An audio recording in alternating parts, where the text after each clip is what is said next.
Hello, everyone. Welcome to Politics and Prose. My name is Chloe, and I'm one of the booksellers here, where we host in-person events along with partnered and supported events, trips, and classes. Recently, we've relocated both of our branch locations at Union Market and the Wharf, and we've started hosting events there as well. For a complete list of those confirmed events, please go to our website, politics-prose.com. Before we get started today, I'd like to ask you to please silence your cell phones so we don't disrupt the event. All right. And when we get time to opening the floor for your questions, we've placed a standing microphone at the end of the aisle to your right, which might be hiding behind this white pillar for some of you. Please line up there and speak clearly into the microphone so that everyone can hear your question, both in person and on our recording of the event. We're both audio and video recording today's program, so you or anyone you know can soon find it on our YouTube channel. Following the Q&A, we'll have a signing up here at this table. So if you've not already purchased the book, we have many copies still available for purchase up behind our register over there at the front of the store. We'll come by and ask for your name and for personalization, so please have your books ready while you're waiting in line to sign. The signing line is also going to start where the standing microphone is. Once the event is complete, we'll also ask that you fold up your chairs and lean them against something sturdy to help out our event staff. We really appreciate it. And now I'm very excited to welcome Helen Benedict, celebrating the release of her book, The Good Deed. Helen Benedict is the author of 7 previous novels, 6 nonfiction titles, and a play. Her newest novel, The Good Deed, set in a refugee camp in Greece, emerges from the research she conducted for her 2022 nonfiction book, Map of Hope and Sorrow, which earned Penn's Gene Stein Grant for Literary Oral History in 2021. Benedict's work in fiction and nonfiction has made impactful social change. Her writings inspired the Academy Award-nominated documentary The Invisible War and instigated a landmark lawsuit against the Pentagon on behalf of victims of military sexual assault. And her nonfiction books on sexual assault have been translated into Czech and Hungarian, where they were the first books on the subject to ever be published in those countries. Benedict's work has won the Ida B. Wells Award for Bravery in Journalism and the James Aronson Award for Social Justice Journalism, among other awards. Benedict has also spoken at Harvard University, given TED Talks, spoken at West Point, the U.S. Air Force Academy, and the United Nations, among other campuses and organizations. She currently teaches at Columbia University. Helen Benedict will be joined in conversation today with Mojgan Ghazirad. Ghazirad holds a medical degree from Tehran University of Medical Sciences, as well as an MFA in creative writing from Southern New Hampshire University. She has published 3 collections of short stories in Farsi in Iran and Europe, A Lover in White Jacket in 2012 in Iran, Turquoise Dream in 2014 in Germany, and her last collection in The Solitude of Suitcases in 2016 in the UK. Her English essays have also appeared in the Best American Travel Writing 2020, Michigan Quarterly Review, the Idaho Review, and elsewhere. She currently works as an assistant professor of pediatrics at George Washington University NICU in Washington, D.C.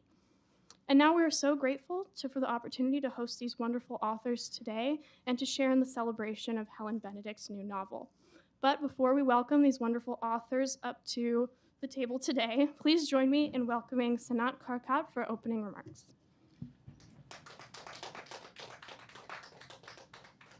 Thank you. I'm so happy to be here today. I'm so grateful to Helen. She is just such a generous, kind soul, someone that you definitely want to support. And I'm so excited for her reading. This is the second book launch that I'm actually able to join Helen. I'm coming to you on behalf of the International Refugee Assistance Project, which is a legal aid and advocacy organization that provides support for refugees seeking safety. And we're so thankful that Helen has actually generously donated and is going to be donating today's book sales towards IRAP, which is so awesome. And she's done that. We were together, I think, like a couple of weeks ago in New York, and I'm so grateful for her. At IRAP, we believe that everybody deserves a safe place to live and a safe way to get there. And I think in such a divisive world, it's so important to find a place that actually unites us and actually unites people, so physically with those that they love most. And so if you're interested in learning more about the work that we do, please feel free to ask me questions. I'll be here throughout. Feel free, again, to buy 1 or 2 books or as many as you'd like for people that you love. Again, Helen is going to be donating the proceeds to IRAP. And I want you to think of the people that you love most. Think about the people that you love most and think about how we can actually be part of something that's bigger than ourselves and reunite people with those that they love most. And I'm so grateful to be here. And thank you very much. I'll see you guys soon.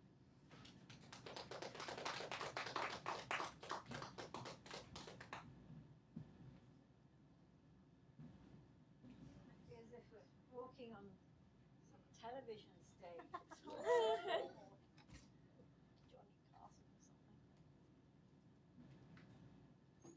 Hi everyone, thanks for coming. Hi. Actually, yeah, but I want to start. Okay. So I'm going to start by reading a little bit from the beginning. Then we'll have a chat, and then maybe read a bit more. So as you heard, The Good Deed is set on an island in Greece where there's a very overcrowded refugee camp. And the book is told in several voices. Some of the people are refugees who are living in the camp, and then one is an American woman who's a tourist who comes to the island for her own reasons to get over her own dark secret, which I'm not going to tell you what it is because that would be a spoiler.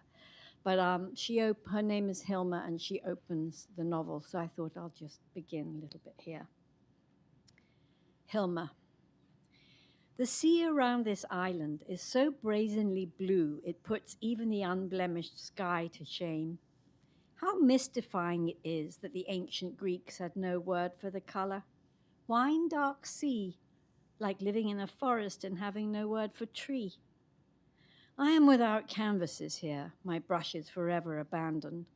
But were I a painter still, I would be afraid of this blue, afraid that I could never render it even in abstract, because the sea here is an ever-spinning whirl of blues, turquoise, aqua, cyan, indigo, cerulean, slate, all overlaid by darts of black and white, amethyst and silver, constantly changing with light and current. To capture this, one would need a moving painting, not video, but oil. A flood of multicolored oil streaming over the canvas, lit by an Aegean sun.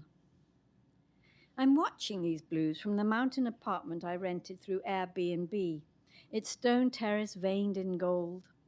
Every evening, I sit here with a glass of wine, looking over the bay to Vathi, the town on the far side, heaped like a jumble of sugar cubes at the bottom of Mount Theos, a town that my host, a gnarly Greek with the voice of a frog, lost no time in telling me holds the most overcrowded refugee camp in Europe. These people, they come here from Africa to get rich, and so many are thieves, Miss Hilma, he insisted, pronouncing the H in my name with the same guttural splutter with which my grandmother used to pronounce Hanukkah. In fact, as a quick Google in my phone affirms, by far the majority of the people in the camp are Syrian. But I didn't come here to argue with Airbnb hosts or anyone else. I came to recuperate, doctor's orders. Why I chose to do my recuperating on an island with a refugee camp is simple. I didn't know. I don't read about tragic matters anymore. I used to when I was the person before the person I am now, not any longer. No, I chose to come here to Samos because I'm interested in the mathematician and philosopher Pythagoras, and this was his supposed birthplace, because I fancied the view of the Turkish mountains poking up behind Vathi. I came because myth has it that Aesop of the fables talked his way out of slavery here, and because this is Greece and therefore timeless. I came for the Aegean blues. If Theo, my son, had not stopped speaking to me, I would invite him to join me here. As a boy, he had a passion for the sea, the sing and sway of it, the fish, little colorful packages, put there, he used to think, just for him. He would have loved the beaches with their multicolored pebbles as perfect as eggs, the sea as clear as a mermaid's eyes. Lynette would have loved it here too, but Lynette is forbidden. Theo not only refuses to speak to me, he won't look at me either. The last time I was in his presence in a Manhattan courtroom, he turned his head away and stared at the wall. The sea is choppy together. Oh, whoops. Part of my recuperation program is not only to avoid arguments, but to swim. Strap on my mask and snorkel, dip myself into the turquoise, glide into the cobalt, churn through the aqua. The marble stones on the sea floor here, pale beige and fuzzed with blonde weeds, hide many a treasure. Tiny striped fish, wagging their way lazily through the current, urchins bald as tight as hedgehogs. The sea is choppy this morning, last night having delivered the most brutal storm I've witnessed yet on Samos. The wind yowling and hammering at my shutters like a banshee, the waves sucking in great breaths and spitting them out again with a crash against the pebbled shore. But the air is already heating back up to its July heights, so in I wade, battling the surf, and after an initial flinch at the cold, head out to deeper waters where it looks calmer. How I love the weightlessness of swimming, the exhilaration of cutting unfettered through the waves. Water crystalline and clean, those wagging fish, the sun projecting a light show on the seafloor, a spangling honeycomb of hexagons dancing over the sand, the brown seagrass rippling in the current like a field of wheat in the wind. I lose all sense of time and fly through the water as though it's as yielding as air. A splash dives down my snorkel tube, so I raise my head to empty the water out and take in where I am. Far, a great deal farther than I thought. I'm not tired, but I am sensible. Time to turn back. Just as I do, my eye catches a spot of color, an orange object bobbing a short distance away. A boy, perhaps, or else a polluting plastic bag I feel obliged to remove. I swim closer. It is not a boy or a bag. It's a life jacket with somebody in it, a pitifully small somebody. A fist closes around me, pulling me to a halt, my breath suddenly short and airless. Not again, please. The little figure is ominously still, no sign of swimming or flailing, no movement at all. The fist grips tighter. Not this time, Hilma, you can't. With an effort, I wrench free of my paralysis and push myself closer. Then again, the fist. The water, too, is resisting me now, no longer as yielding as air, but viscous and stubborn, as though I'm swimming through glue. I look around for a rescue boat. There is no rescue boat. No sign of anything but the endless azure, the ropes of waves and spume of whitecaps, a sea as wide as the earth. Fighting away the fist, I force myself to keep swimming. I've lost all my weightlessness now. I'm as heavy as cement. When I'm close enough to call out, I spit away the snorkel. Hello? My words feeble against the great seethe of the sea. Hello? No response. Yasu, I try in Greek. Hello? Nothing. I swim closer, able to see the figure's face now, a tiny oval under a long tangle of wet black hair. A girl, a very little girl. Her eyes are closed, lips gray. She hangs suspended in the life jacket like a collapsed marionette. Please, please be alive.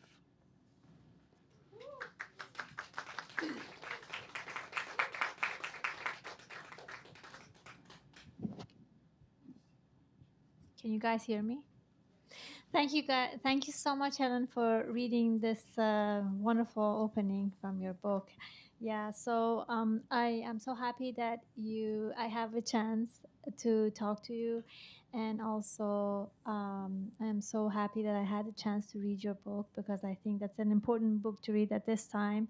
And so the problem of refugees is it's not something that is not unfamiliar for me, like being raised and born and raised in Iran at the time of that, when we had a lot of refugees from Afghanistan, that they were coming to Iran from the time the war between Russia and USSR and Afghanistan. It's not something that is not familiar for me.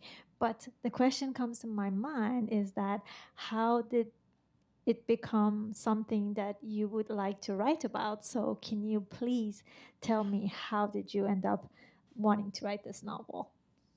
Thank you. By the way, I've never done a book event with a doctor before. I'm very impressed. It all began really when we invaded Iraq in 2003. And I began to write about, I got very concerned about that. To put it mildly, I was outraged. So I had to do something, and my tool is my writing. So I started off writing about women soldiers who fought in Iraq. And then I realized after that book came out that I was doing what Americans and Westerners do all the time, which is writing about a war we'd started from our own point of view. So I decided, enough of that. I want to hear what Iraqis have to say about this. So my first, really engagement with refugees was interviewing and writing about Iraqi refugees who'd come here on special visas because they'd been interpreters for people, for either the American military or government organizations. And that made me, it changed my life. I mean, I was extremely moved by the Iraqis I met. And then when the Syrian war broke out, civil war, I realized that a lot of the Iraqis would be doubly displaced because so many had fled our war in Iraq and had gone to Damascus and other places in Syria, and now they'd have to flee again. And I knew a lot of them were ending up in Greece, as so many refugees do, who come through Turkey from the Middle East or Africa and take those terrible inflated dinghies. And these northern Aegean islands are really close to the coast of Turkey. They're so close you can see them from the beach, something like a kilometer and a half away, about a mile away.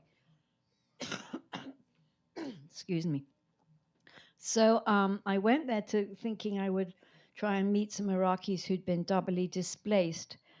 And instead, I just happened by chance to fall in with Syrians. There are a great many more Syrians there.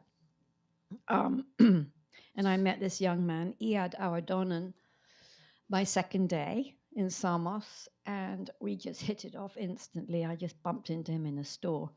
And he began to bring me people who spoke Arabic. They weren't always Syrian, and to act as my interpreter. So that's how I started. That was 2018.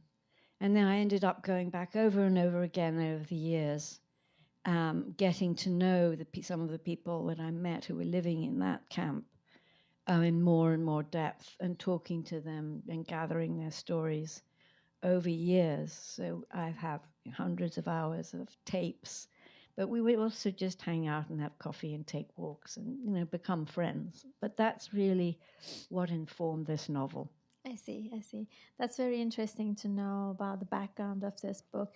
So I wanted to now ask you about in your novel, when you start reading, you see that there are multiple people, and then you are telling the story of three women, two Syrian and one from Sudan, who have been refugees, and the stories that we are like the story is unfolding.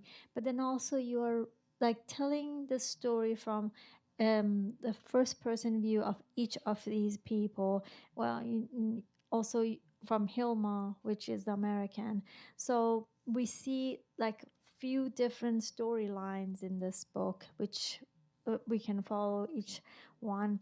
My question is that why did you decide to do this novel from like first person view of each of these people, rather than just writing a book from like a third person omnipotent who will know everything and will tell their stories? What was omniscient the reason instead of the omniscient narrator?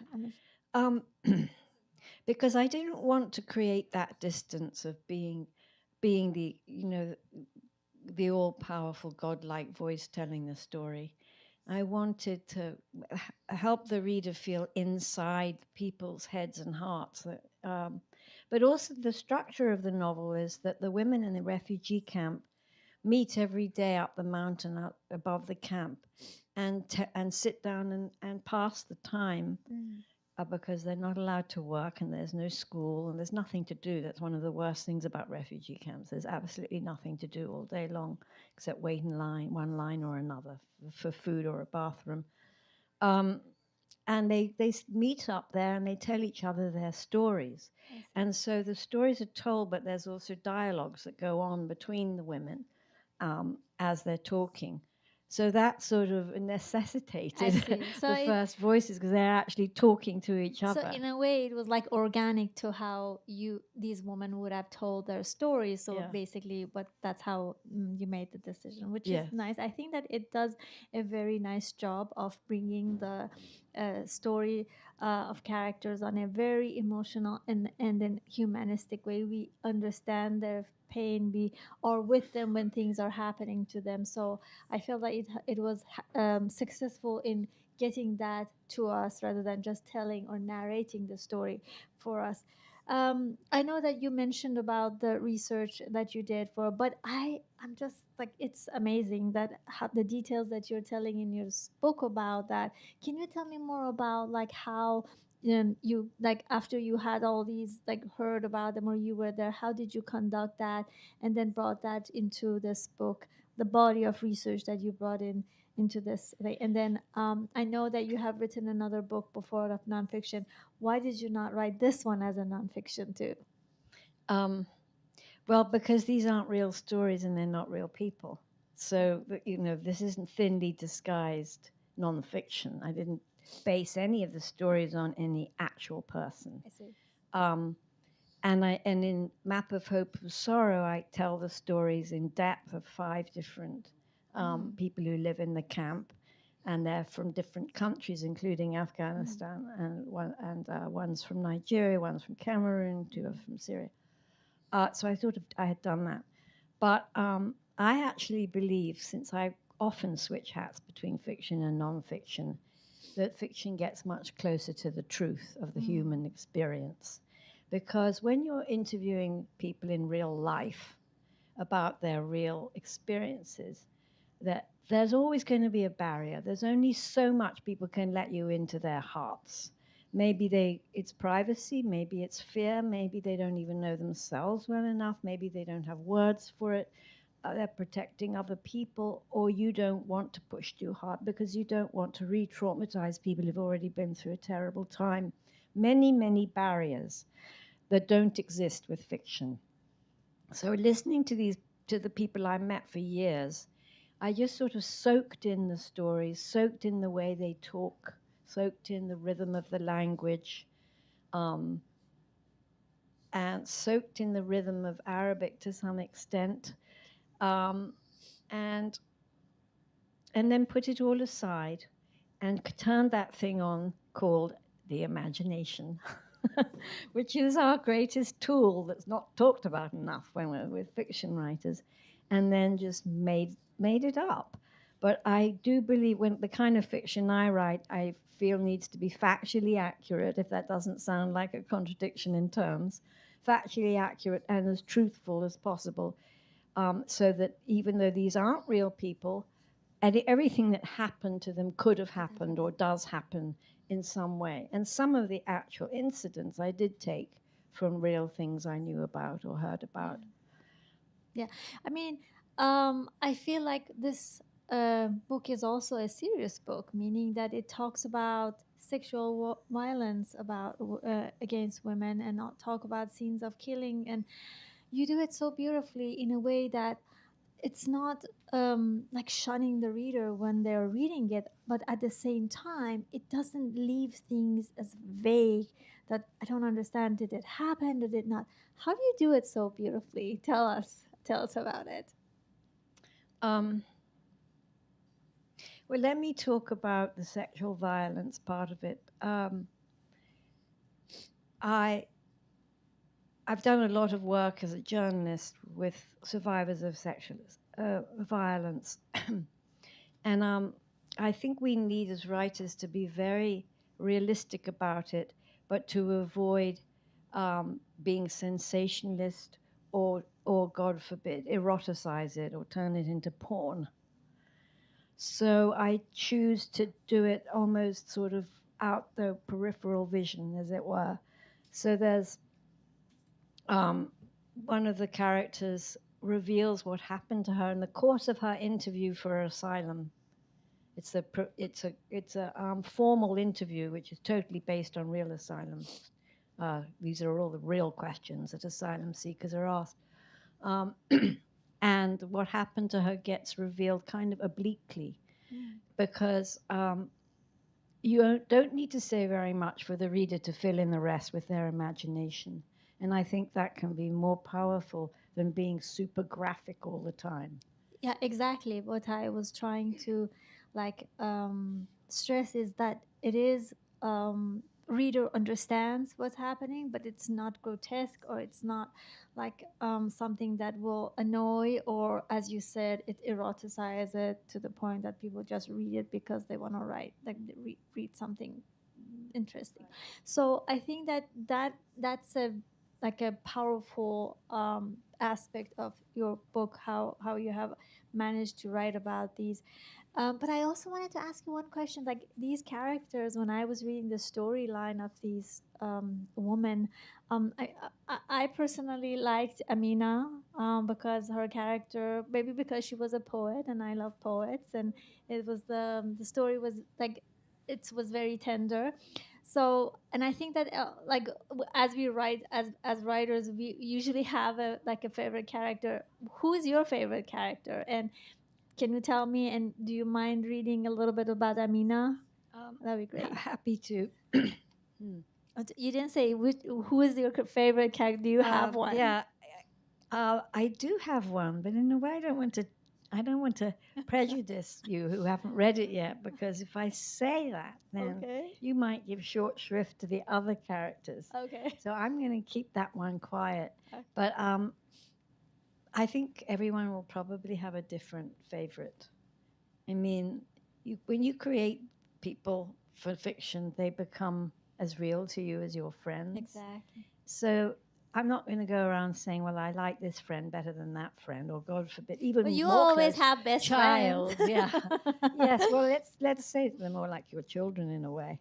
So Yeah. I don't play Okay, favorites with my children, so I won't play favorites with my characters. But yeah, let me read just a little bit of Amina's voice so you can get a flavor of the different kind of voices in this.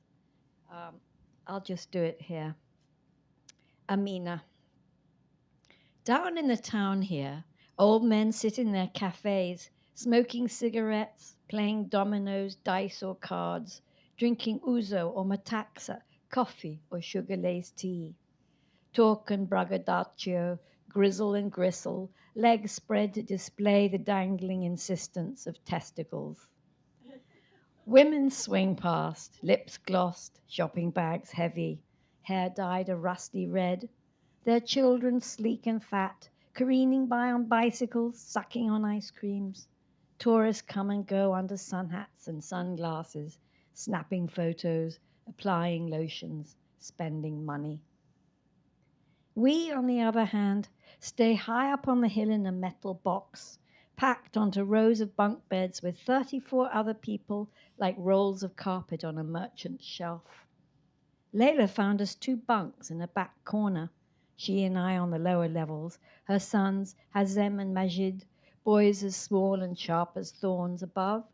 Our only privacy, the grey blankets we hang around our bed frames and the clothes we use to cover our bodies. Inside these, we pretend to have a home.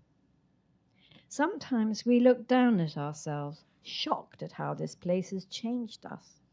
Leila, a widow of not even 40, has grown bloated from the foul air and food here, her face as pale as wheat, hair greased for want of water. Our friend Nafisa, who sleeps alone in a tent outside, is not much older, but with her skin ashy and cheeks sunken, could pass for 80. As for me, I am only 19, yet since I lost Mama and all I know, I feel as old as the moon. Thank you so much, Helen. Thank you. So, as I was reading your book, I could not really separate my mind from what is currently happening in the Middle East and this genocide that is unfolding in Gaza. So I felt like as if you're writing this story in the past few months, but I know that this has been a while. So why is it?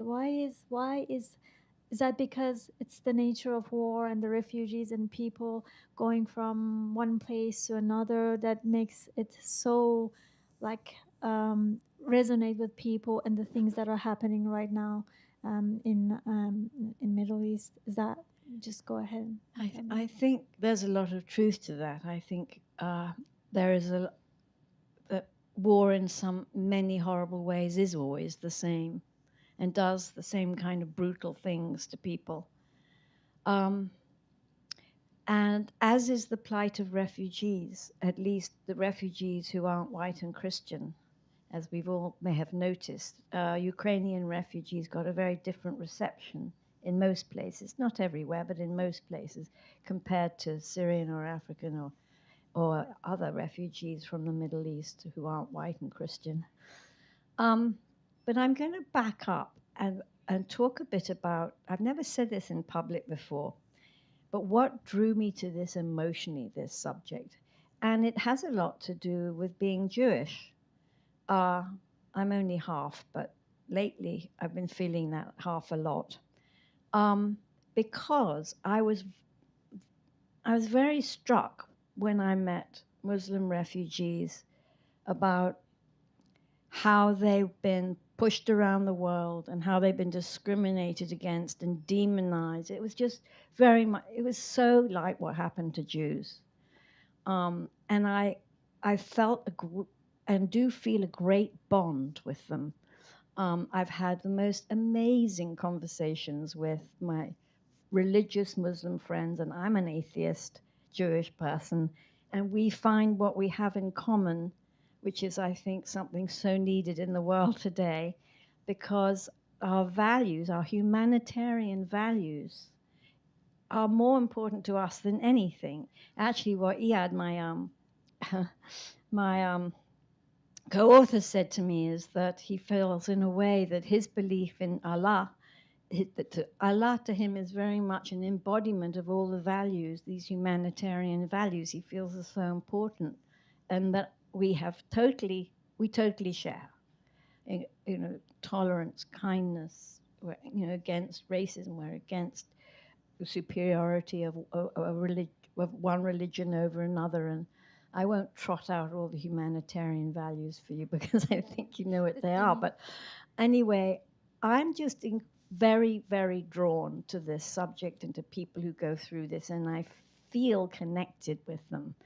And I feel this very much over Gaza. Yeah. So I teach at Columbia, and if any of you have been reading the news, you know what's been going on at Columbia. And I've just finished writing a piece that's going to come out next week, which is a kind of call to reality. And I'm just going to sum it up here. The demonization of student protesters is a right-wing propaganda effort.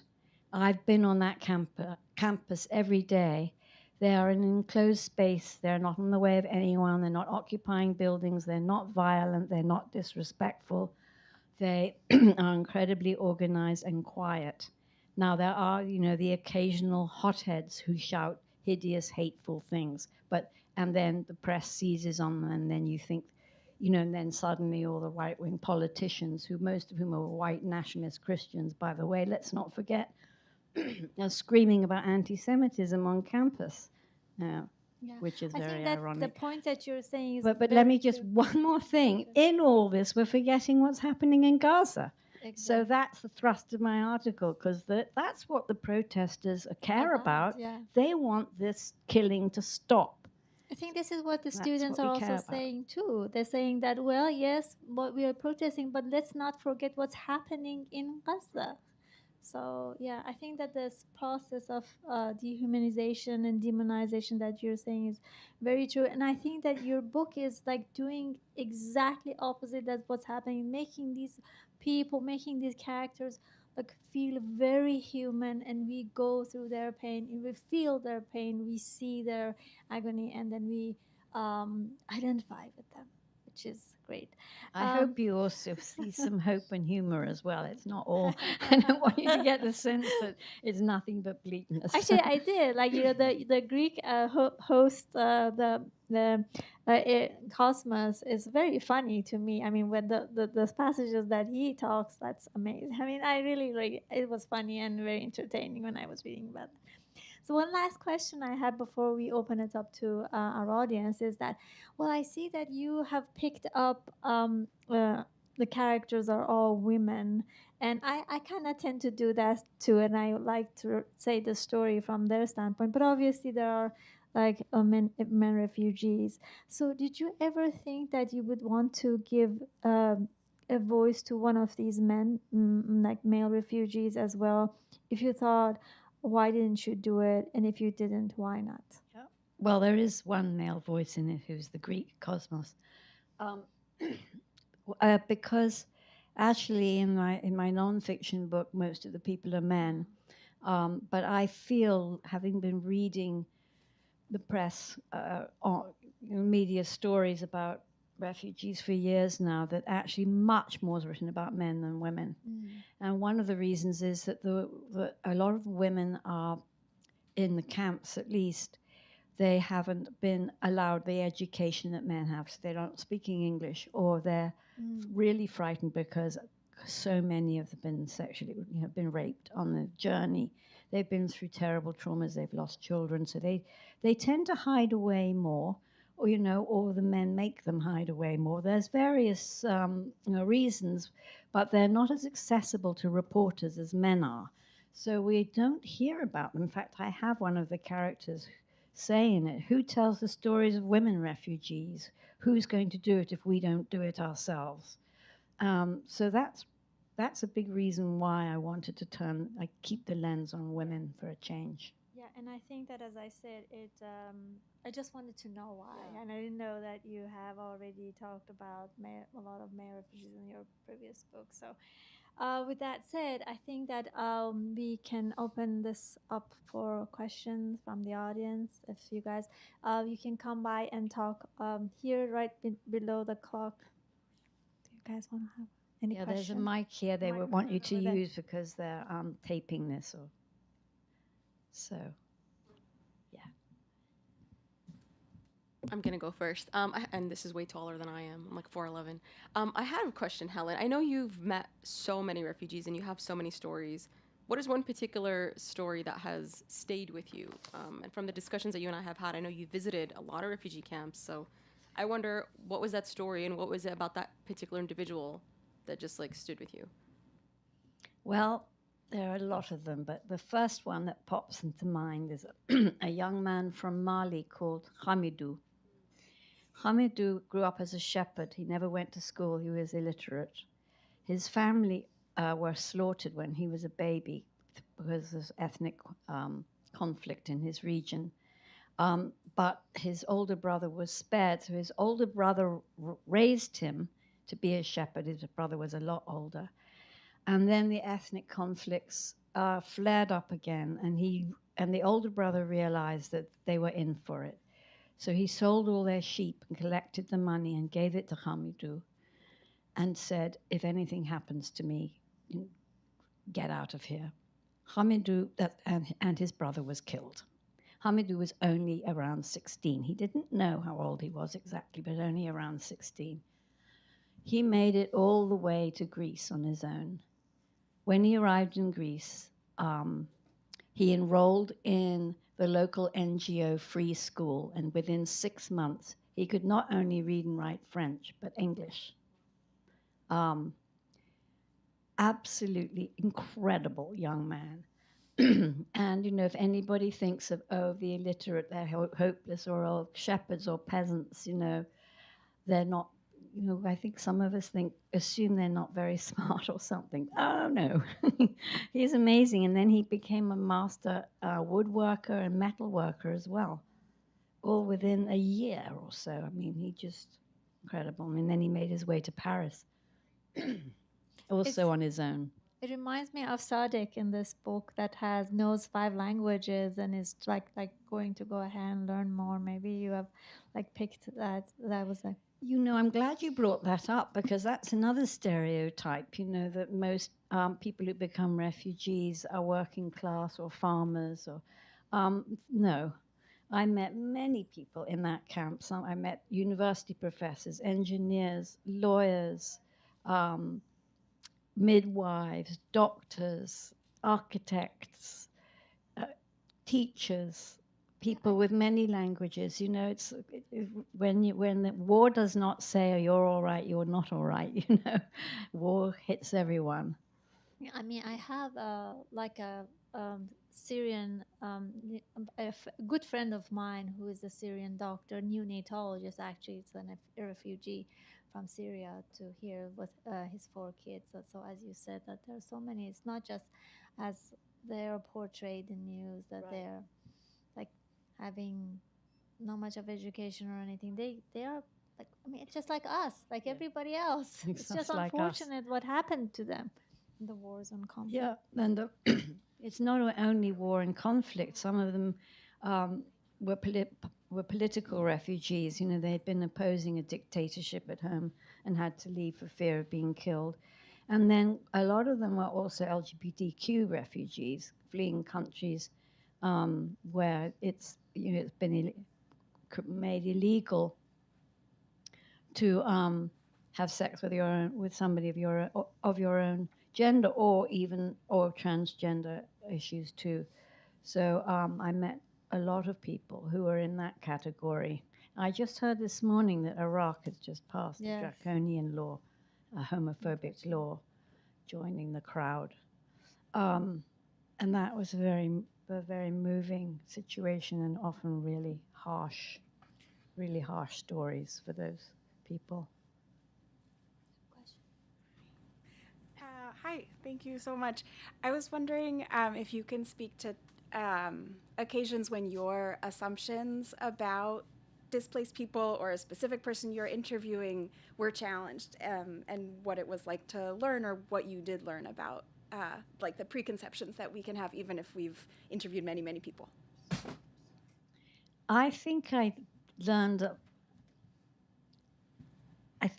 a lot about snooty preconceptions I had about educated people versus uneducated. And Hamidou is a case in point, you know, because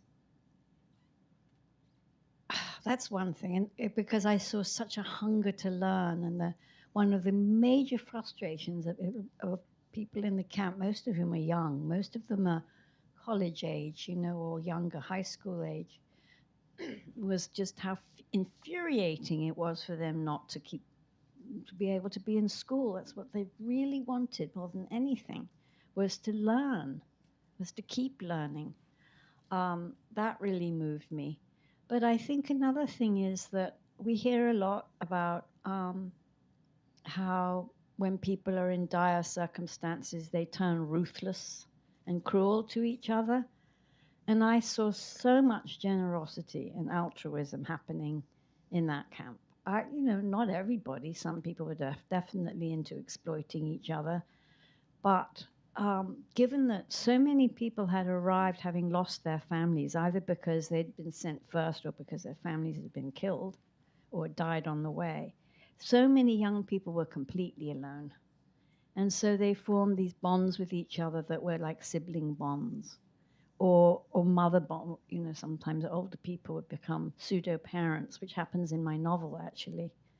And that really moved me too, just the human need for each other, and the willing to be generous even under terrible circumstances. Sometimes people ask me, how can you do this work, because it's so sad? But that's what keeps me going, because I'm actually really moved by the amazing side of human nature. There's a big part of us that's really incredible, or can be.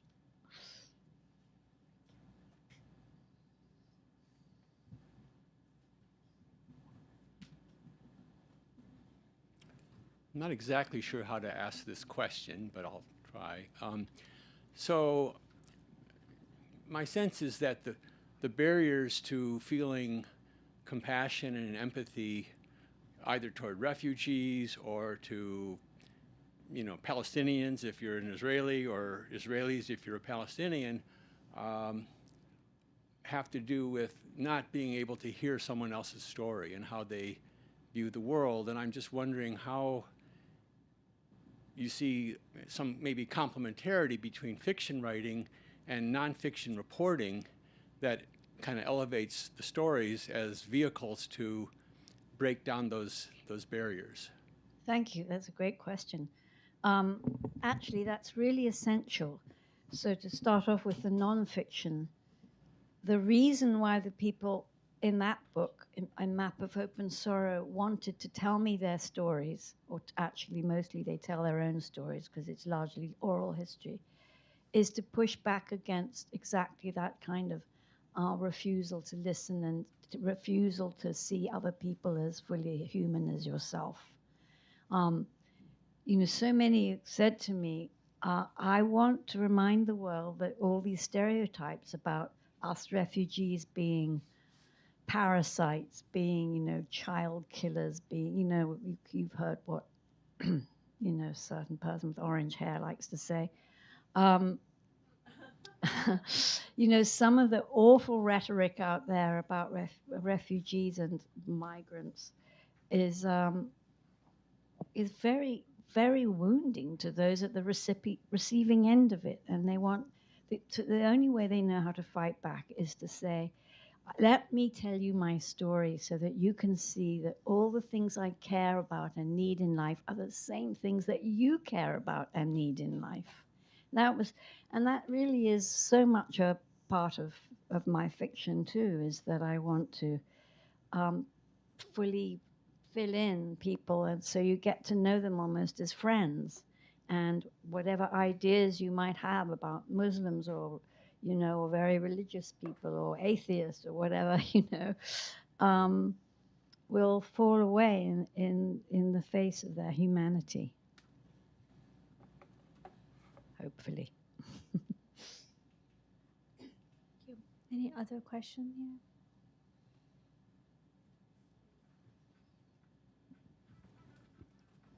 Okay, so I think that we should Helen will be signing for us, and then we have copies of the book available here. Thank you so much, Helen, Thanks, for this Mojgan. engaging. It was so